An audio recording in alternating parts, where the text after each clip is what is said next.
আমরা ভগবান ঠাকুর চুমনি এবং অভয়নগর বাজার আমরা আজকে রাস্তার উপর মাংস কেটে ব্যবসা করছেন তাদেরকে আমরা অনেকবার মাইকিং করেছি এবং তারা অনেকবার তাদেরকে মাইকিং করা হয়েছে এবং তাদেরকে স্পেসিফিক্যালি করে আমাদের এই ভগবান ঠাকুর তারা ব্যবসা করে তাদেরকে আমরা অলরেডি নোটিশও করেছি, কিন্তু তারা দেখা যাচ্ছে একই জায়গার উপরে বারবারই তারা ব্যবসাটা চালিয়ে যাচ্ছে।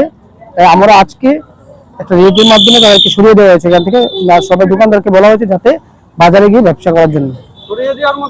এইভাবে স্লটারিং হাউস আছে, ওইখানে তারা মাংস কেটে ব্যবসা করতে হবে আছে, তো বাজারে বাজারে আছে। ভগবান ঠাকুর জন্য অনেকবার আমরা তাদেরকে নোটিশ করেছি এবং কি বাইকিংও করেছি আমরা তাদেরকে যাতে এখান থেকে সরে যাওয়ার জন্য, যারা রাস্তার উপরে যাতে না কেটে ব্যবসা করে। না, তারা মানছিল না, তারা এখানে কেটে ব্যবসা করছিল। আজকে আমরা তাদেরকে সরিয়ে দেওয়া হয়েছে।